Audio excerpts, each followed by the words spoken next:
तो store laser account कैसे बनता है, पहले इसको एज अ लेमैन समझते हैं। क्या है ये ना, एक समझ लो आप एक ना वेयर हाउस है, या ऐसी लोकेशन जहाँ पे आपकी सारी इन्वेंट्री पड़ी होती है, वहाँ पे एक सिक्योरिटी गार्ड या फिर एक लेबर को बिठा रखा है। मोस्टली सिक्योरिटी गार्ड को बिठाया होता है, ठीक है। और उस सिक्योरिटी गार्ड के हाथ में एक रजिस्टर रखा होता है, उस सिक्योरिटी गार्ड को एक रजिस्टर पकड़ा देते हैं, वो यही होता है स्टोर लेजर अकाउंट, ठीक है। उसके अंदर क्या होता है, उसको अब वो सिक्योरिटी गार्ड को एंट्री क्या करनी होती है। अब ये सोचो वो सिक्योरिटी गार्ड को करनी होती है, तो डेट मीन्स कि ये बहुत ईजी होगा, कुछ वो इतना बड़ा टिपिकल वो चीज़ नहीं है, बहुत ईजी चीज़ है। इसके अंदर करना क्या होगा, आपको जनरली क्या करना है, आपको सिंपली आपको क्या करना है, एक सेकेंड, ओके। आपको क्या करना होगा, सिंपली जितना एक साइड आपको रखनी है, एक जगह पे लिखोगे डेट, एक कॉलम लिखोगे आप डेट, एक कॉलम लिखोगे पर्टिकुलर्स। पर्टिकुलर्स के अंदर आपका जो उसकी जो भी गुड्स को आपके जो उस स्टोर से, उस स्टोर रूम है, उस स्टोर रूम के अंदर जो भी गुड्स आता है जाता है, उसका वो लिख लेते हो आप, कोड वगैरह लिख लेते हो उसका, उससे रिलेटेड उसका कोड या फिर जो भी उससे रिलेटेड इंफॉर्मेशन है वो आप लिख लेते हो उस पर्टिकुलर्स के अंदर, ठीक है। फिर एक कॉलम होता है रिसीप्ट्स का, यहां पे क्या लिखोगे आप, यहां पे पूरे मंथ के अंदर, ये मंथली वाइज बनता है। फर्स्टली तो मैं आपको बता दूं ये मंथली वाइज बनता है, ठीक है। तो मंथली बनता है ये, तो पूरे मंथ के अंदर कितनी बार आपका जो रॉ मटेरियल है वो आया है, वो आप डालोगे रिसिप्ट के अंदर। आपको कितनी बार रिसीव हुआ वो आप रिसिप्ट के अंदर डालोगे। तो क्वांटिटी, किस रेट पे आपको रिसीव हुआ वो डालोगे, और अमाउंट डाल दोगे। अगेन मैं बता देता हूँ, मान लो आप क्या कहते हैं, एक आपकी आपके प्लांट के अंदर एक सिक्योरिटी गार्ड है। अब उस सिक्योरिटी गार्ड को आपने जब रॉ मटेरियल खरीदा आपने एमआरएफ से, मान लो टेस्ला कंपनी ने एमआरएफ से रॉ मटेरियल मंगवाया, अब उस टायर को क्या करोगे, उस टायर को स्टोर रूम में रखोगे ना, जहाँ पे वो इन्वेंट्री पड़ी होती है वहाँ पे रखोगे। तो सिक्योरिटी गार्ड को आपने पकड़ा दिया, वो उसको बोला कि हाँ कि अब ये स्टोर रूम में रख दो। तो सिक्योरिटी गार्ड ने रिसीव किया है ना, तो वो क्या करेगा, रिसीव की एंट्री डाल देगा यहाँ पे, कितनी क्वांटिटी, जैसे 500 टायर है, 500 टायर उसने रिसीव करे वो डाल देगा। किस रेट पे रिसीव करे, मान लो 10 रुपीज़ का। अब यहाँ पे एग्जाम्पल, इस एग्जाम्पल के हिसाब से समझना, ऐसा मत बोलना कि टायर 10 रुपये का टायर कौन सा आ गया। तो 10 रुपीज़ का टायर लेट से, हाँ ठीक है, 10 रुपीज़ का एक टायर था, तो टोटल कितना अमाउंट हो गया, 5,000। और इस डेट को रिसीव हुआ था, इस इस स्लिप के हिसाब से रिसीव हुआ था, उस स्लिप पे ये लिखा हुआ था। अब ये बाद में बात करेंगे कि ये आपके क्वेश्चन में लिखा होगा, ये क्वेश्चन में लिखा होगा कि कौन सा गुड्स रिसीव नोट वगैरह, ये सब जो भी इन्फॉर्मेशन होगी आपको वही इन्फॉर्मेशन वहाँ से कॉपी करके यहाँ पे एकदम पेस्ट कर देनी है, सिंपल है, ठीक है। तो ये तो रिसीव था, यानी 500 टायर्स 10 रुपये का, 10 रुपीज़ ईच यहाँ पे आपको रिसीव हो गए, ठीक है। फिर उसके बाद में जब ये रिसीव हो जाएंगे तो उसके बाद आप क्या करोगे, इस साइड वाला कॉलम क्या है, इस साइड वाला जो कॉलम है वो है इशू का, वो तो था रिसीव का। जैसे जैसे वो रिसीव करता जाएगा सिक्योरिटी गार्ड अपने स्टोर रूम में भरता जाएगा, वो रिसीव के अंदर एंट्री करता जाएगा। और जैसे जैसे जिस दिन उसको इशू करना होगा, जिस टाइम उसको इशू करना होगा, अभी अभी हम फीफो की बात नहीं कर रहे, अभी मेथड की बात ही नहीं कर रहे, मेथड की बात तो बाद में करेंगे। अभी तो बिल्कुल मैं सिंपल टर्म समझा रहा हूँ, ये एक फॉर्मेट समझा रहा हूँ मैं। तो अभी मेथड भी समझाऊंगा कि मैं कि फीफो कब एप्लीकेबल होगा, लीफो कब एप्लीकेबल होगा, वो भी मैं समझाऊंगा। अभी तो सिर्फ मैं आपको एक फॉर्मेट समझा रहा हूँ कि ये है क्या, किस तरह से बनेगा, ठीक है। तो आपका एक तो रिसिप्ट के अंदर जैसे ही रिसीव होगा आप रिसीव में एंट्री करते जाओगे, है ना। और जिस दिन इशू करना होगा, जैसे कल को प्रोडक्शन के बंदे, अब उनको प्रोडक्शन करना है ना, तो प्रोडक्शन के बंदे आपसे मांगने आएंगे, वो सिक्योरिटी गार्ड से मांगने आएंगे, ठीक है। तो सिक्योरिटी गार्ड से जब मांगने आएंगे तो सिक्योरिटी गार्ड क्या करेगा, इशू की एंट्री कर देगा, यानी जिस डेट को है, जैसे यहाँ पे देखो 15 सितंबर के आसपास जो प्रोडक्शन के बंदे थे उन्होंने 500 क्वांटिटी और 200 क्वांटिटी, यानी टोटल 700 क्वांटिटी वो मांगने के लिए आए, ठीक है। तो सिक्योरिटी गार्ड क्या करेगा, इशू के अंदर एंट्री कर देगा, कितनी क्वांटिटी उसने इशू की, किस रेट पे इशू की, और किस अमाउंट पे इशू की। तो ये जो रेट की कैलकुलेशन होती है ना, ये जो रेट की कैलकुलेशन होती है, यहां पे कुछ मेथड लगते हैं, या तो फीफो का मेथड लगता है, या लीफो का मेथड लगता है, या वेटेड एवरेज। या फिर सिंपल एवरेज का। तो 4 तरह के मेथड होते हैं, फीफो, लीफो, सिंपल और वेटेड। ये जो इशू करते टाइम का जो रेट होता है ना, इसकी कैलकुलेशन ये इन्हीं मेथड के थ्रू होती है। अभी सिर्फ मैं आपको ये कैलकुलेशन नहीं सिखा रहा, अभी मैं क्वेश्चन कराऊंगा आपको, तो उस क्वेश्चन को कराने के टाइम पे मैं आपको समझाऊंगा ये। अभी जस्ट मैं आपको फॉर्मेट समझा रहा हूँ कि फॉर्मेट कैसा होता है। डेट, पर्टिकुलर्स, रिसिप्ट्स, इशू और फिर और यहाँ पे होता है बैलेंस। यहाँ पे होता है आपका बैलेंस। अब बैलेंस को अगर आप देखो ध्यान से कि यहाँ पे फर्स्ट सितंबर को देखो आप ध्यान से, फर्स्ट सितंबर को हमारे पास कितनी क्वांटिटी आई थी? 500 क्वांटिटी आई थी। इसको थोड़ा सा जूम कर देता हूँ। अब देखो, मैंने यहाँ पे थोड़ी सी ना खिचड़ी पका दिया, एक बार ऐसे देखो। अब देखो, फर्स्ट सितंबर को 500 क्वांटिटी मेरे पास आई थी। कितने का आया था रेट? एक क्वांटिटी थी 10 रुपीज़ की, टोटल 5000। इशू फर्स्ट सितंबर को हमने कुछ भी इशू नहीं किया, तो यहाँ पे बिल्कुल जीरो लिख देंगे, यहाँ पे बिल्कुल ब्लैंक छोड़ देंगे, यानी कुछ भी नहीं लिखना हमें, ब्लैंक छोड़ देंगे। फिर उसके बाद बैलेंस के अंदर क्या आएगा, यानी फर्स्ट सितंबर का बैलेंस क्या है, यानी जब मैं अगर अपना वो खोलूँ, क्या कहते हैं उसको, स्टोर रूम, जब मैं स्टोर रूम को ओपन करूँ, तो स्टोर रूम को ओपन करके मुझे कितना मटेरियल मिलेगा, तो मुझे उतना ही मिलेगा ना जितना मेरे को रिसीव किया होगा मैंने। यहाँ पे हम एज्यूम कर रहे हैं, इससे पहले कुछ भी नहीं पड़ा था हमारे पास, इससे पहले बिल्कुल हम कंगले थे, हमारे पास था ही नहीं कुछ। वो सिक्योरिटी गार्ड के पास उस रूम पूरा खाली था वो। तो यहाँ पे अभी हम ये एज्यूम कर रहे हैं, अगर कुछ होगा, ओपनिंग बैलेंस भी कुछ होगा, तो यहाँ पे ओपनिंग बैलेंस भी आ जाएगा। एक क्वेश्चन वैसा भी मैं आपको करवाऊंगा जिसके अंदर आपका पहले से ही कुछ सामान पड़ा था पहले से ही, तो वो ओपनिंग बैलेंस वाला क्वेश्चन होता है, वो बाद में करेंगे। अभी हम एज्यूम करेंगे कि कुछ था नहीं, तो जितना आपको रिसीव किया होगा आपने, उतना ही आपके बैलेंस में शो करेगा, उतना ही शो करेगा ना बैलेंस में। आपके स्टोर रूम को अगर ओपन करके देखोगे तो 500, 10 और 5000। Yes sir. बिल्कुल सिंपल चल रहा है। अब ये कुछ है ही नहीं इसके अंदर, देखो। अब इसका एक क्वेश्चन कर लेते हैं, ठीक है। क्वेश्चन कैसा आएगा? क्वेश्चन ऐसा आएगा, यहाँ पे देखो क्या लिखा हुआ है, following transaction took place in the request of material during the month of September 2015। सितंबर के मंथ के अंदर ये वाली ट्रांजेक्शन हुई है, ठीक है।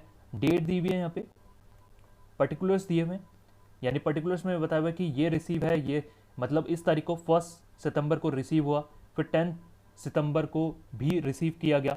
कितनी क्वांटिटी रिसीव की गई?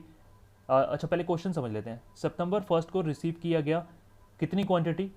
500। किस रेट पे? अब ये देखो इतना छोटा सा प्राइस है ना, तो यहाँ पे अपना मैगी के पैकेट की बात करते हैं। मैगी का पैकेट लगभग इसी उसमें होता है, ठीक है।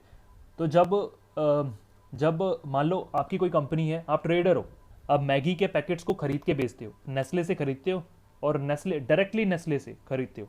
नेस्ले मैन्युफैक्चर करता है, और नेस्ले के कंपनी से डायरेक्टली आप खरीद कर, है ना, आप आप एज्यूम करो आप क्या हो, आप बिग बाज़ार हो। बिग बाज़ार के अंदर भी तो मैगी बिकती है, या राज मंदिर हो गया, आपने राज मंदिर सुना होगा, बिग बाज़ार होगा, या इसी तरह के कुछ आउटलेट्स होते हैं जो होलसेल में सेल कर रहे होते हैं, ठीक है। तो आप उसकी कोस्टिंग कर रहे हो, उसका स्टोर लेजर अकाउंट बना रहे हो बिग बाज़ार का। क्योंकि बिग बाज़ार में इसलिए ले रहा हूँ क्योंकि सबने ही सुना होगा। अब मेरे हाउस के आसपास राज मंदिर भी है, और भी दूसरी विशाल भी है, और भी डिफरेंट डिफरेंट है। अब ऐसा हो सकता है कि आपके आसपास वो चीज़ें ना हो, राज मंदिर वगैरह, तो इसलिए मैं बिग बाज़ार ले रहा हूँ। बिग बाज़ार क्योंकि ये सबके ही आसपास होता है। तो लेट्स से बिग बाज़ार है और हम मैगी के पैकेट्स खरीद रहे हैं। तो मैगी के पैकेट्स जब हमने फर्स्ट सितंबर को खरीदे 500, ठीक है, तो कितने के हमें पड़े? 10 रुपीज़ के पड़े, 10 रुपीज़ के मैगी के पैकेट पड़े, ठीक है। फिर उसके बाद अब ये हमने खरीद कर अपने स्टोर रूम में रख लिए, रिसीव करके रख लिए। अब उसके बाद 10 सितंबर को और ख़रीदे हमने, रिसीव ही दिखा रहा है ना, रिसीव ही कर रहा है, तो और ख़रीदे कितने? 300। कितने रेट से परचेज करे? 12 रुपीज़ से परचेज करे। अब आप बोलोगे सर ये 10 दिन के अंदर प्राइस कैसे बढ़ गया? अब कुछ भी रीज़न हो सकता है। यहाँ पे आप एज्यूम कर सकते हो कि जैसे गवर्नमेंट की पॉलिसी बदल गई, गवर्नमेंट ने बोला कि जितने भी जो मैगी के जो इस तरह के पैकेट्स बेच रहे हैं, उनके ऊपर गवर्नमेंट ने क्या किया, लाइसेंस फीस वगैरह उनकी बढ़ा दी। मतलब बैक साइड ही, या फिर मैगी जिससे बनती है, जिस रॉ मटेरियल से मैगी बनती है, जो भी फ्लोर से बनती है, या जो भी क्या कहते हैं मैदा से बनती है, जो भी जिससे भी बनती है, ठीक है, मैगी बन रही है, उसके कारण उसका नेस्ले कंपनी को महंगी क्योंकि ऑब्वियसली मैन्युफैक्चरिंग करने पर जब रॉ मटेरियल महंगा हो जाएगा तो मैन्युफैक्चरिंग फिर उनके लिए कॉस्ट महंगी हो जाएगी। तो उन्होंने कितने की सप्लाई करी, हमें हमें 12 रुपीज़ की सप्लाई करी है। तो हमें कितने की रिसीव हुई, हमें 12 रुपये की रिसीव हुई है। यानी 1 सितंबर को जब हमने रिसीव किया तो 10 रुपये की पड़ेगी। 1 सितंबर को रिसीव किया तो 10 रुपये की पड़ी, और 10 सितंबर को जब हमने 300 पैकेट्स और मैगी के परचेज करे तो 12 रुपीज़ की हमें पड़ी, यानी एक मैगी 12 रुपीज़ की पड़ी। अब दिक्कत देखो यहीं पे ही है। अगर क्वेश्चन पता है सिंपल कैसे बनता, क्वेश्चन सिंपल ऐसे बनता कि जब भी हम मैगी को खरीदते हैं और जब इशू करते हैं या बेचते हैं, इशू का मतलब यहाँ पे सेल मान लो, सेल करते हैं और जब खरीदते हैं, रिसीव करते हैं और जब इशू करते हैं, ठीक है। तो अगर सेम ही रेट पे होता कि जैसे 10 रुपीज़ पे होता तो क्वेश्चन बिल्कुल सिंपल हो जाता। वहाँ पे मेथड यूज़ करने की बात ही नहीं आती कि FIFO method, LIFO method, simple, weighted, बात ही नहीं आती। बात इसलिए आ गई क्योंकि यहाँ पे रेट अलग अलग हो गए। यानी जब हम, आप खुद एज्यूम करो कि जब आप, मैं 15 सितंबर को, मुझे आप बताना, सोच के बताना, कॉमन सेंस लगाओ यहाँ पे, मैं 10 तारीख को मैं जब अपना स्टोर रूम ओपन करूँगा, मैं स्टोर रूम ओपन किया मैंने, उस स्टोर रूम में मेरे को कितने तरह की मैगी मिलेगी, मेरे को 2 तरह की मैगी मिलेगी। हालांकि मैगी तो सेम ही है, लेकिन 2 रेट वाली मैगी मिलेगी मेरे को। एक एक लोट मेरा ऐसा पड़ा होगा जो 10 रुपीज़ में खरीदा गया, और एक लोट मेरा ऐसा पड़ा होगा जो 12 रुपीज़ में परचेज किया गया। अब बात समझ रहे हैं मैं क्या कहना चाह रहा हूँ। जब मैं 10 तारीख को मैं स्टोर रूम मैंने ओपन किया तो मेरे को 2 लोट मेरे को मिलेंगे। एक जो 1 तारीख वाला होगा जो 10 रुपये में खरीदा गया था, उसी मैगी की बात कर रहा हूँ, मैगी में कोई फ़र्क नहीं आया, मैं उसी सेम मैगी की बात कर रहा हूँ, उसी मसाला मैगी की बात कर रहा हूँ। अब इतना सर मैगी मैगी मत करो, भूखी लग जाए, वैसे ही मॉर्निंग का टाइम है और हम तो अभी उठे हैं, ठीक है। तो उसी मैगी की मैं बात कर रहा हूँ कि जो आपको जो 10 रुपीज़ की, एक तो लॉट पड़ा होगा जो 10 रुपीज़ वाला लॉट होगा एक जगह पे 500 क्वांटिटी, और एक 300 वाला लॉट होगा जो 12 रुपीज़ पे खरीदा गया है, पर क्वांटिटी पे खरीदा गया है। तो दिक्कत क्या, सोचो अब इशू के टाइम पे दिक्कत आती है। जब आप इशू करोगे, इशू कितनी करनी है आपको, इशू कितनी करनी है मुझे बताओ, कितनी बेचनी है? 700। 700 बेचनी है। अब सोचो 700 बेचनी है तो आप और हमारे पास कितनी पड़ी है, हमारे पास 800 पड़ी हुई है, 500 प्लस 300, हमारे स्टोर रूम में कितनी पड़ी हुई है, 800। तो ये जो 700 हैं किस में से निकाल के दोगे, सवाल ये आता है। अब आपका क्वेश्चन, ये क्वेश्चन मेरा है आपसे, अभी हम मेथड पढ़े भी नहीं हमने, बट मेरा ये क्वेश्चन है कि ये जो 700 वाली है, 700 हमें मैगी बेचनी है, उस 700 मैगी को बेचने के लिए मेरे पास 800 मैगी पड़ी हुई है, जिसमें से 500 मैगी तो 10 रुपये वाली पड़ी हुई है, 300 मैगी 12 रुपये वाली पड़ी हुई है, दोनों को अलग अलग हमने रखा हुआ है। अब 700 सेल करनी है तो मैं 700 कैसे बेचूंगा, मुझे बताओ, अपना अपना वो बताओ, क्या क्या क्या लगता है आपको, अब क्या सजेशन है आपके लिए? सर सर दोनों के 510 प्राइस का में एवरेज और लेके। ओके, आपने बोला कि दोनों का प्राइस का एवरेज लेके, यस खुशी सर। खुशी, इसी को पता है क्या यस कहते सर। हैं, इसी को पता है क्या कहते हैं, सिंपल एवरेज मेथड कहते हैं। देखो इतना इजी है, देखो खुद ही समझ में आ गया आपको। एवरेज ले लिया तो सिंपल एवरेज, ये सिंपल एवरेज मेथड है। अब बताओ, और बताओ, और ये तो था कि एवरेज, कोई और बताओ कि कैसे इशू करना चाहोगे। सर 500 को 10 पे और 300 को 200 को 12 के रेट पे। हाँ, अब नेक्स्ट बोला क्या, ये किसने बोला, दिव्यार्थ आपने बोला था?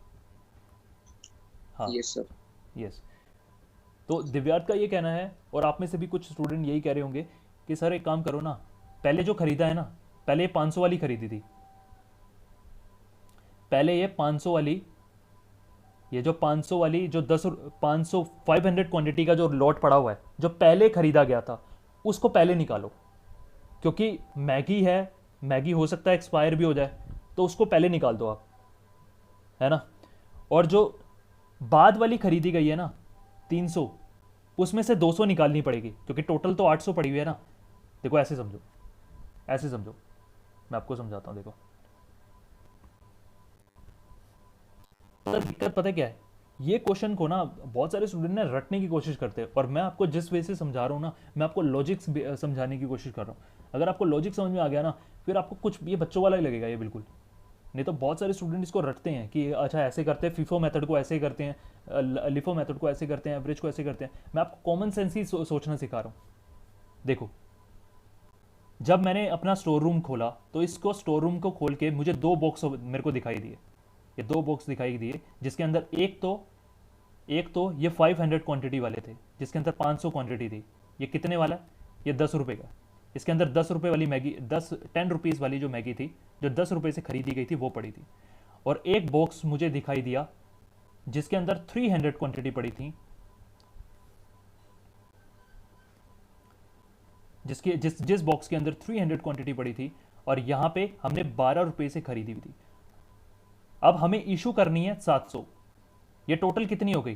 टोटल मेरे स्टोर रूम में कितनी पड़ी हुई है? टोटल तो पड़ी हुई है 800। अगर आप देखोगे तो टोटल 800 पड़ी हुई है, बट इशू कितनी करनी है? इशू कम करनी है, 700। तो सवाल ये आता है कि 700 कैसे इशू करें? अब खुशी खुशी ने शायद से बोला था, खुशी ने बोला था कि इन दोनों को सर एवरेज कर लो, इसके प्राइस को एवरेज कर लो, 10 और 12 को एवरेज कर लो, यानी 11। 10 और 12 को एवरेज करके 11 कर लो, 11 के हिसाब से आप सेल कर दो, बात खत्म।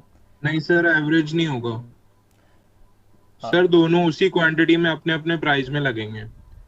अपने अपने प्राइस में करेंगे, बट आप ऐसे कैसे बोल रहे हो कि एवरेज नहीं होगा? क्योंकि ऑब्वियसली मैं कह रहा हूँ ये सिंपल एवरेज मेथड तो है ही, उसे सिंपल एवरेज मेथड ही कहते हैं जो एवरेज करना होता है।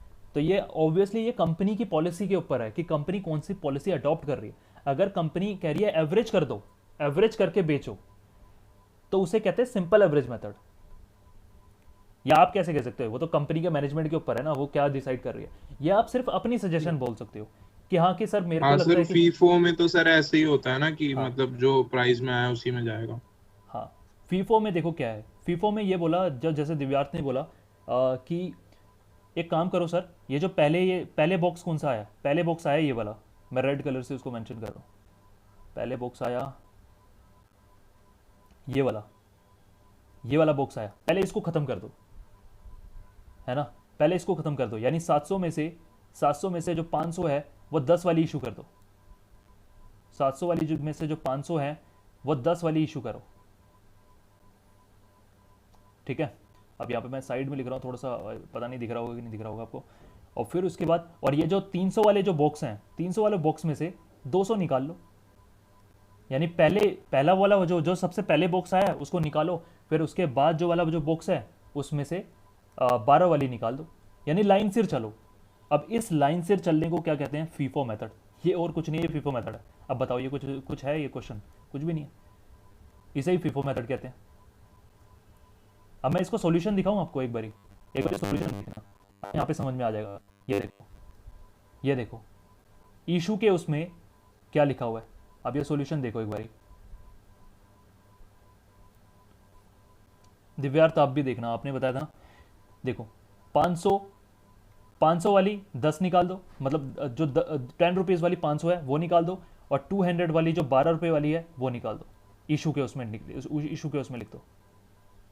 और रिमेनिंग कितनी बच जाएगी बैलेंस के अंदर? बैलेंस के अंदर कितनी बच जाएगी? देखो 100 क्वांटिटी बच जाएंगी। कौन सी वाली बच जाएंगी? 12 रुपये वाली बच जाएंगी। 12 रुपीज़ वाला बॉक्स की जो क्वांटिटी है वो बच जाएंगी। फीफो की फुल फॉर्म होती है first in first out. First in first out, यानी फर्स्ट आया फर्स्ट निकालो, फर्स्ट इन फर्स्ट आउट। अच्छा 1 मिनट होल्ड करना।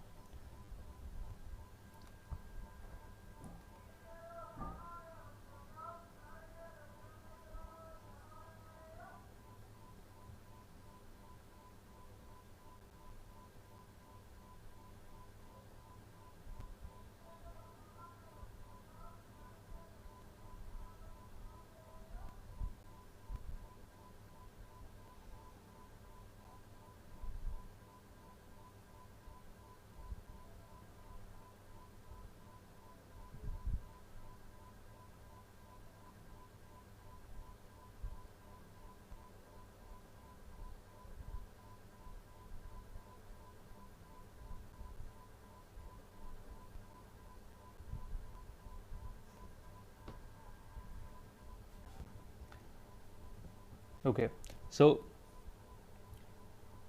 तो ये आपको समझ में आ रहा होगा कि बैलेंस बैलेंस के केस में क्या हो गया कि बैलेंस इतना बच गया। जब हमने हमारे वो जो दोनों बॉक्स खाली हो गए, जो दूसरा बॉक्स मैंने चेक किया तो उसके अंदर 100 क्वांटिटी पड़ी थी 12 रुपीज़ की। तो इसे फीफो कहते हैं। FIFO means first in first out, जो पहले आया उसको पहले निकालो। ये पता है ये वाला केस कहाँ यूज होता है? फीफो फीफो केस ज़्यादातर, अब आपको क्वेश्चन ये आ सकता है कि कंपनीज कौन सा मेथड सबसे ज़्यादा यूज़ करती है। वो फीफो ही यूज़ करती है, क्योंकि कंपनी ये सोचती है कि जो सबसे पहले आया ना उसको पहले निकाल देना चाहिए, क्योंकि उसकी कुछ एक्सपायरी डेट होती हैं, है ना। वो जितना पुराना होता जाएगा, कहीं ऐसा ना रहे कि अगर आप फीफो मेथड नहीं यूज़ करोगे तो कुछ ऐसे प्रोडक्ट आपके रह जाएं जो बहुत पहले खरीदे गए थे और वो एक्सपायर हो जाए। तो कंपनी कहती है कि जो पहले खरीदा गया था उसको पहले निकालो, फिर बाद में जो खरीदा गया उसको बाद में निकालो। तो फर्स्ट इन फर्स्ट आउट, जो पहले आया उसको पहले निकालो, फर्स्ट इन फर्स्ट आउट, इसे फीफो कहते हैं। फुल फॉर्म इसकी ये है, सिंपल। सर इसमें सर ये एक रीजन ये भी तो हो सकता है कि हमने जो कम प्राइस पे खरीदा था उस पे प्राइस कम प्रिंटेड होगा, तो हम उस पे अगर मार्केट में थोड़ा ज्यादा प्राइस से बेचेंगे तो वो भी बहुत बार दिक्कत होती है ना। देखो हर बार ऐसा नहीं हो सकता। अब तो ये केस आपको आपको ये दिख रहा होगा कि जो पहले जो खरीदा हुआ है 10 रुपीज़ का खरीदा हुआ है। मैं इसका केस रिवर्स भी तो ले सकता था। ऐसा भी तो हो सकता था कि जो पहले खरीदा है वो महंगा खरीदा है। ऐसा भी तो हो सकता था कि मैगी जब हम पहले खरीद रहे थे वो 12 रुपये की होती, और फिर बाद में मैगी के ऊपर कुछ केसेस आए थे, आपने सुना था कि मैगी के ऊपर नेस्ले कंपनी के ऊपर केस कर दिया था। और कुछ मैगी के अंदर कुछ ऐसे इंग्रेडिएंट मिले थे जिसके कारण मैगी एक जो हेल्थी मानी नहीं जा रही थी। तो फिर उसके बाद क्या हुआ था कि मैगी ने अपने रेट कम कर दिए थे, यस सर। याद है। तो ऐसा भी तो केस हो सकता है। तो उसमें फिर उस तो ऐसा कुछ नहीं है कि यहाँ पे तो ये वाला केस था कि प्राइस वाला कम था। फीफो मेथड का ये लॉजिक नहीं होता कि प्राइस के बेसिस पे नहीं चलता वो। फीफो मेथड सिर्फ इस बेसिस पे चलता है कि जो सबसे पहले आया ना वो ज़्यादातर एक्सपायरी को देखता है वो, ठीक है। Yes sir. वो प्राइजेस को मैटर नहीं करता, प्राइजेस के लिए नहीं होता उसका। प्राइजेस के लिए एक दूसरा तरीका होता है, एक स्टैंडर्ड कॉस्टिंग होता है, एक स्टैंडर्ड मेथड भी होता है एक। वो वहाँ पे देखा जाता है कि वहाँ पे स्टैंडर्ड प्राइस को लिया जाता है, जो स्टैंडर्ड हम मान लेते हैं उसको लिया जाता है, ताकि हमारी जो कॉस्ट है वो ज़्यादा ना आ जाए। तो प्राइस के लिए फीफो मेथड नहीं है। ये कहना कि प्राइस के लिए फीफो मेथड है, नहीं। फीफो मेथड सिर्फ इसलिए कि हम ये चाहते हैं कि हमारा जो पुराना प्रोडक्ट है वो सबसे पहले ही सेल हो जाए, प्रोडक्ट क्वालिटी मेंटेन रहे। हाँ, प्रोडक्ट क्वालिटी मेंटेन रहे, वो हो जाए। या फिर प्राइस के लिए भी अगर हमें यूज़ करना है तो सिंपल एवरेज मेथड हम यूज़ करेंगे, क्योंकि सिंपल एवरेज मेथड से क्या होगा कि आपका जो प्राइस है वो, अगर मान लो पहले वाला जो स्टॉक महंगा खरीदा हुआ है, दूसरे वाला जो स्टॉक सस्ता खरीदा हुआ है, तो दोनों का एवरेज हो जाएगा। तो कहीं ना कहीं जो प्राइस होगा वो कम हो जाएगा, अपने आप कम हो जाएगा, थोड़ा सा कॉस्टिंग हमारी कम हो जाएगी। तो सिंपल एवरेज मेथड को प्राइस के लिए बोल सकते हो, या वेटेड एवरेज मेथड को भी प्राइस के लिए बोल सकते हो कि प्राइस के लिए ये वाले मेथड यूज़ होंगे, ठीक है। अब एक बार क्वेश्चन कर ओके ले, सर। बाकी मेथड हम करेंगे, धीरे धीरे करेंगे, है ना। तो एक बारी मैं स्टार्टिंग से ही बता देता हूँ इसका सॉल्यूशन। अगर कोई ऐसा मेथड होगा जैसे जो आपको समझ में नहीं आएगा तो फिर उसको मैं क्या कहते हैं, वन बाय वन करके समझा दूंगा। अभी मैं ऐसे ही समझा देता हूँ क्योंकि इजी ही है। तो पहले क्वेश्चन देख लेते हैं साथ साथ। ये क्वेश्चन क्या कह रहा है? सितंबर फर्स्ट को हमने रिसीव किया 500 क्वांटिटी 10 रुपीज़ ईच का। तो डायरेक्टली हम क्या लेंगे, हम सीधा जाएंगे अपने स्टोर लेजर अकाउंट में, हम फर्स्ट डेट लिखेंगे सितंबर 1। यहाँ पे पर्टिकुलर्स में आप क्या कहते हैं, आप यहाँ पे गुड्स रिसीव नोट लिखा हुआ है। रिसीव नोट का मतलब होता है कि गुड्स रिसीव किया है हमने। तो यहाँ पे नोट नंबर तो कुछ दिया हुआ नहीं है, तो इसको ब्लैंक छोड़ देंगे, सिर्फ इतना लिख देंगे गुड्स रिसीव। या फिर आप सिर्फ इतना भी लिख सकते हो, नोट मत लिखो, नोट नंबर मत लिखना चाहे, आप सिर्फ इतना लिख देना गुड्स रिसीव किया है हमने। नरेशन में सिर्फ इतना लिख देना गुड्स रिसीव किया है हमने, ठीक है। तो इतना लिख दोगे तो भी चलेगा। तो कितनी क्वांटिटी? 500 क्वांटिटी, कितने का? 10 रुपीज़ का रिसीव किया है।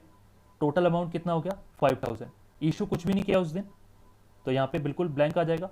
और बैलेंस में क्या लिखोगे? बैलेंस का मतलब हो गया कि आपके जो स्टोर ले, अगर मैं अपना मैं अपना स्टोर रूम अगर मैं ओपन करूँगा तो मेरे को कितनी क्वांटिटी मिलेंगी? जो खरीदी हैं वही मिलेंगी मुझे। तो 500 की क्वांटिटी मिलेंगी मुझे, 10 रुपीज़ की मिलेंगी। और 500 का मतलब ये बॉक्स पड़ा होगा, ये मुझे बॉक्स मिलेगा जो मैंने अभी अभी खरीदा है, आज की डेट पे ही खरीदा है मैंने, 500 क्वांटिटी है उसके अंदर, 10 रुपये की मैगी वाला पैकेट है, सिंपल बिल्कुल। ठीक है, अब बात करते हैं नेक्स्ट डेट की तरफ चलते हैं। नेक्स्ट डेट में क्या कह रहा है, नेक्स्ट डेट में भी हमने रिसीव किया, यानी कुछ इशू नहीं किया, 10 तारीख को भी हमने रिसीव ही किया, 300 क्वांटिटी रिसीव किया। तो अब इसको कैसे प्लॉट करोगे आप, देखो सितंबर 10, फिर वही गुड्स रिसीव लिखोगे, क्वांटिटी लिखोगे कितनी रिसीव करी, इशू में कुछ भी नहीं आएगा। ठीक है, फाइनली अब मैं बैलेंस की बात करूं, बैलेंस में आप 2 बॉक्सेस बनाओगे, ध्यान रहे।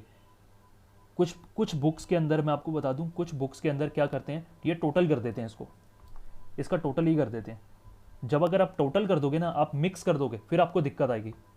आप मिक्स ही मत करो, इसके अलग अलग बॉक्सेस बनाओ, जैसे मैंने वहां पे बनाए ना, ऊपर ऊपर बनाए थे मैंने अलग अलग बॉक्सेस, इन दोनों का अलग बॉक्स बनाओ। एक 500 क्वांटिटी वाला, यानी ये कहने की कोशिश क्या कर रहा है, ये कहने की कोशिश कर रहा है 10 तारीख को, 10 सितंबर को मैं जब स्टोर रूम में गया तो मुझे क्या मिला, मुझे 2 बॉक्सेस मिले, एक तो 500 क्वांटिटी वाला मिला, एक तो 10 रुपये वाला, 10 रुपीज़ वाला मेरे को मिला, और एक बॉक्स मिला मुझे 12 रुपये 12 रुपीज़ वाला मिला। बात समझ आ रही है, बिल्कुल ईजी है, बिल्कुल ईजी। अगर ऐसे ऐसे करके चलोगे ना, अलग अलग बॉक्सेस बना के चलोगे, ठीक है, कोई दिक्कत नहीं, राइट। अब गेम आती है, यहां तक फीफो वेटेड एवरेज वगैरह की जरूरत ही नहीं है, क्यों, अभी तक तो आप खरीद रहे हो। इशू करते टाइम दिक्कत आती है।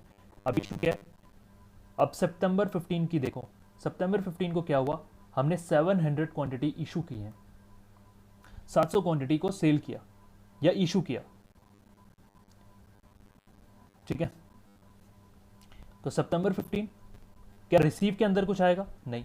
यहां पे रिक्वेजेशन है, यहां पे आप इशू भी लिख सकते हो। अगर आपको रिक्वेजेशन स्लिप नंबर नहीं लिखना, आप सिर्फ इशू लिख दो, या जो भी उसमें हेडिंग जहां पे लिखोगा इशू लिख देना ऐसे, या सेल लिख देना, इशू लिख देना, ज़्यादा बेटर रहता है इशू, आप इशू लिख देना। ठीक है, यहां पे रिसीव तो कुछ भी नहीं किया, तो रिसीव में कुछ लिखोगे नहीं, इसको ब्लैंक छोड़ोगे।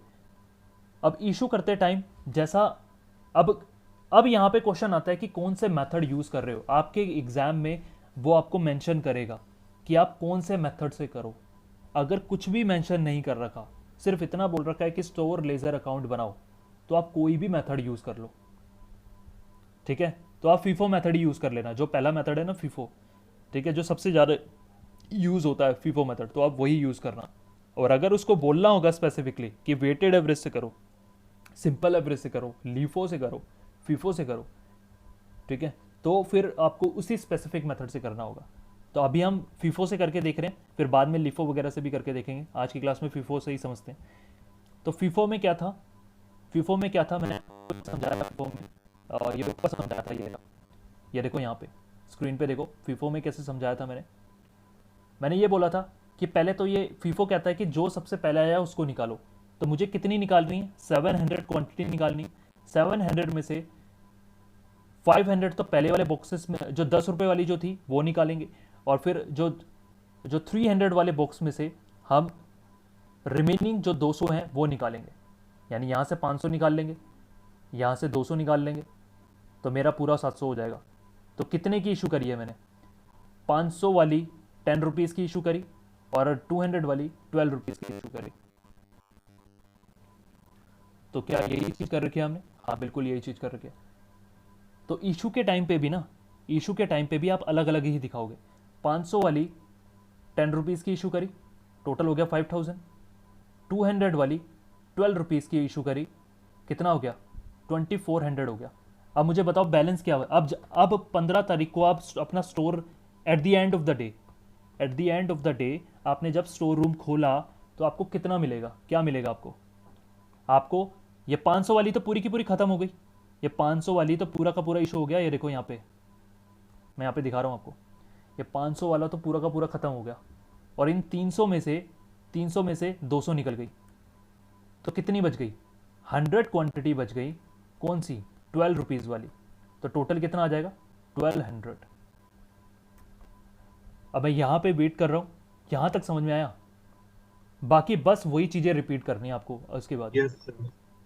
आपकी क्लास में कोई भी है Yes, sir. मुझे चैट बॉक्स में बता दो, अगर किसी को नहीं आया तो मैं बता दूंगा। ओके, समझ में आ गया। ठीक है, अब इसके बाद चलते हैं। अब यही कहानी देखो बार बार होनी है। अब अगला देखते हैं, अगला क्या हुआ है। अगला हुआ है 20th को, 20th सितंबर को क्या हुआ है, हमने रिसीव किया। इससे पहले कितनी पड़ी हुई थी, 12 रुपीज़ वाली 100 क्वांटिटी पड़ी हुई थी हमारे स्टोर रूम में। तो अब रिसीव कितना कर दिया हमने, 400 मैगी के पैकेट रिसीव किए हैं जो 14 रुपीज़ के, यानी मैगी का पैकेट और महंगा हो गया 14 रुपीज़ का। उसकी डिमांड इतनी बढ़ गई कि 14 रुपये का हो गया। ठीक है, या फिर रॉ मटेरियल जो भी किसी भी XYZ रीज़न से मैगी के पैकेट महंगे हो गए। अब मुझे बताओ यहाँ पे फिर मैं क्या करूँगा, सितंबर 20 में मैं रिसीव में एंट्री करूँगा 400 की। ये क्वेश्चन करके देख लेना खुद से पेन से, तब तक आपको अच्छे से समझ में नहीं आएगा। आप खुद से पेन से करके देख लेना। तो 14 रुपीज़ की खरीदी। अब मुझे स्टोर रूम में बताओ, जब मैं स्टोर रूम में गया at the end of the day 20 तारीख को जब ख़त्म हुआ मेरा दिन, मैंने स्टोर रूम खोला तो मुझे कितना मिला। एक तो 100 वाली क्वांटिटी मिलेंगी, एक बॉक्स पड़ा होगा जो 100 वाली क्वांटिटी है, और एक जो अभी अभी फ्रेश खरीदा है आज के दिन 400 क्वांटिटी जो 14 रुपये की क्वांटिटी का खरीदा है, और इन दोनों का अमाउंट ये मेरे बैलेंस में पड़ा होगा। ये मेरा बैलेंस में पड़ा होगा, ये 2 बॉक्सेस पड़े होंगे। अब 25 की तारीख को देखते हैं। इशू 25 को क्या किया, इशू किया गया कितना, 300। अब ये 300 कैसे इशू करोगे मुझे बताओ। 100 पहले वाले। हाँ, 100 पहले वाले, क्योंकि फीफो मेथड यूज़ कर रहे हैं। 100 पहले वाले कर लोगे, और बिल्कुल सिंपल चल रहा है। देखो आपने सिक्योरिटी गार्ड को बोल रखा है भैया पहले तू पहले वाले निपटाइयो, पहले वाले निपटाएगा, सिंपल चल रहा है बिल्कुल। ओह कहाँ चल गया मैं, एक सेकेंड, ये रहा। तो इशू कैसे करोगे, पहले वाले 100, ये जो 100 है वो ये यहाँ पे आ जाएंगे। ये मैं देखो लिंक कर रहा हूँ यहाँ पे। ये 100 वाले पहले निकाल दोगे 12, और कितने कितने टोटल इशू करने हैं, 300 करने हैं। टोटल 300 करने थे ना, तो जो 400 क्वांटिटी में से क्या करोगे, 200 इशू कर दोगे, यानी 14 वाली 200 इशू कर दोगे। ये कितना आ गया, यहाँ पे टोटल अमाउंट लिख दोगे, और बच कितनी जाएगी, बैलेंस में कितनी बच जाएगी, 200। बैलेंस में कितनी बच जाएगी, जो 100 वाला बॉक्स तो खाली हो जाएगा पूरा का पूरा। अब उसको फेंक दोगे, वो बॉक्स ही खाली हो गया। बस 200 वाला बॉक्स होगा, उस पर लिखा होगा 14 रुपये का रेट से, स्लिप लिखी होगी ये 14 रुपीज़ की ये रेट से हमने खरीदा हुआ है। उसके अंदर 200 क्वांटिटी पड़ी होगी। अगेन देखो वही चीज़ चल रही है, फिर दोबारा से खरीदा। अब मैं क्वेश्चन बता रहा आपको। ओहो, तो अब इसका सॉल्यूशन रिमेनिंग कर लेते हैं, कैसे कैसे होगा। अब यहाँ पे क्या किया, 27 को इसने क्या किया, फिर रिसीव किया, और 30 सितंबर को क्या कर दिया, इशू कर दिया। फाइनली मेरे पास ये देखो, फाइनली अब एक चीज़ ध्यान से देखना, मैं कुछ और बताने वाला हूँ यहाँ पे इंपॉर्टेंट कुछ। सितंबर 30 को यहाँ पे क्वेश्चन आपका एंड हो जाता है। एक बारी क्वेश्चन भी देख लो, सितंबर 30 को क्या किया था उसने। सितंबर 30 को 200 क्वांटिटी इशू कर दी, 200 क्वांटिटी इशू कर दी। ठीक है, बस इतना ही लिखा हुआ है। फिर उसके बाद बोला हुआ है कि भैया आपको स्टोर लेजर अकाउंट बनाना है, लीफो फीफो सिंपल एवरेज अलग अलग मेथड से बनाओ। ठीक है, बस इतना ही पूरा यहाँ पे। अब यहाँ पे मैं एक मेन चीज़ बताने वाला हूँ आपको। मेरे पास क्वांटिटी कितनी पड़ी थी, 200 और 500, राइट। 200 वाला बॉक्स पड़ा था, 500 वाला बॉक्स पड़ा था। कितनी इशू करनी थी,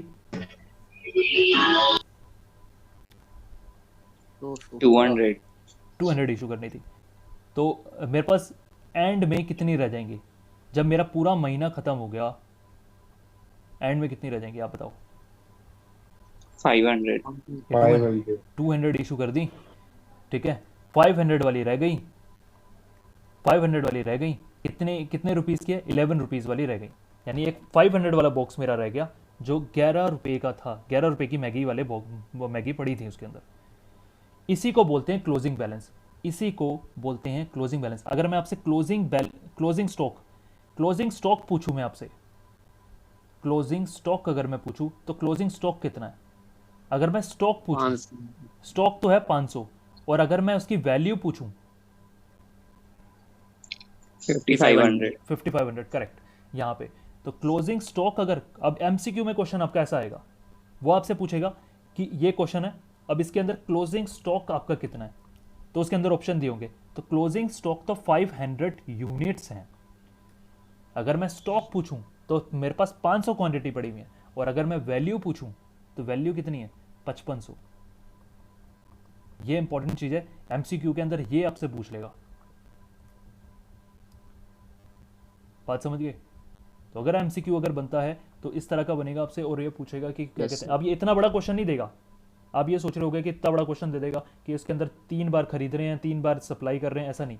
वो 1-2 बार सप्लाई करके बता देगा, एक बार बोलेगा एक बार रिसीव किया, एक बार सप्लाई किया, बस, और उसके बाद पूछ लेगा क्लोजिंग स्टॉक बताओ, और फीफो मेथड उसने बोला होगा फीफो मेथड अप्लाई करो, बात खत्म। छोटा सा क्वेश्चन बना देगा, बिल्कुल इतना बड़ा क्वेश्चन नहीं बनाएगा जिसके अंदर आपको इतनी सारी चीज़ें करनी होंगी। छोटा सा क्वेश्चन बना के आपसे पूछ लेगा, क्योंकि उसको क्या पूछना है, उसको तो कॉन्सेप्ट पूछना है अपने। एमसीक्यू के अंदर वो सॉल्व करके थोड़ी बोल रहा है वो आपको कि सॉल्व करो। एमसीक्यू के अंदर सिर्फ वो ये चाहता है कि आपका कॉन्सेप्ट जानना चाहता है कि आपको कॉन्सेप्ट क्लियर है कि नहीं। तो वो तो छोटे से क्वेश्चन में भी समझ सकता है वो तो। अगर उसको आपका कॉन्सेप्ट ही चेक करना है कि आपको कॉन्सेप्ट आता है कि नहीं आता, वो छोटा सा क्वेश्चन बना के भी पूछ सकता है वो आपसे। तो ये चीज़ ध्यान रखना, बहुत इंपॉर्टेंट बोल रहा हूँ। क्वेश्चन तो पूरा कर लोगे, लेकिन यहाँ पे जाके बच्चे फंसते हैं। उनसे क्लोजिंग स्टॉक पूछा जाता है तो उनको पता ही नहीं होता, और भले ही वो कैलकुलेट करके रख चुके होते हैं यहाँ पे, उन्होंने पूरा सॉल्यूशन कर लिया होता है कि यहाँ तक, लेकिन क्लोजिंग स्टॉक पूछा जाता है ना कि क्लोजिंग स्टॉक की वैल्यू कितनी थी, वो लिख के नहीं आते, वो उसको छोड़ के आ जाते हैं, और इसी वजह से उनके मार्क्स कट जाते हैं, क्योंकि वो इतनी जल्दबाजी में करते हैं ना, वो इतनी जल्दबाजी में करते हैं। उनका ये कहता है कि अच्छा इतना आसान क्वेश्चन है, वाह मजा आ गया, बस ये इतना, मतलब इतनी एक्साइटमेंट में इस टीका यहाँ पे करके आ जाते हैं, पूरा सॉल्व करके आ जाते हैं एंड तक।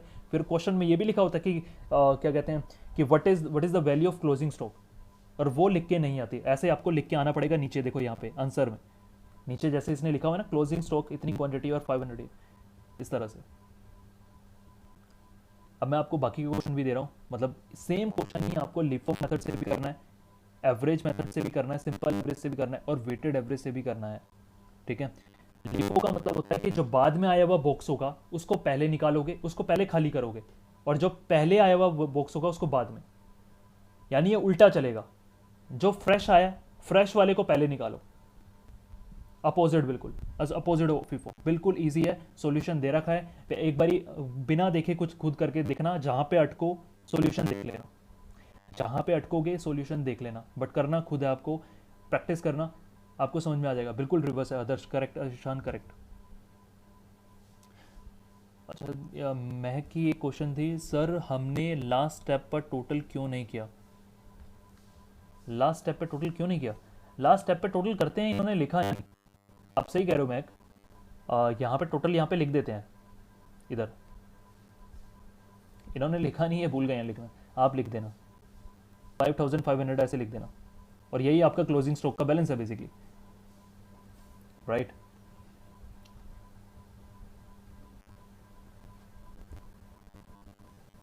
तो ये लीफो मेथड है, बिल्कुल इजी है, आप प्रैक्टिस करना, आपको आ जाएगा। और सिमिलरली सिंपल एवरेज मैंने क्या बताया, सिंपल एवरेज में क्या करते हैं, वो 10 रुपीज़ और 12 रुपीज़ है ना, दोनों का एवरेज ले लेते हैं, उन दोनों का एवरेज करके उसको सोल्व कर लेते हैं।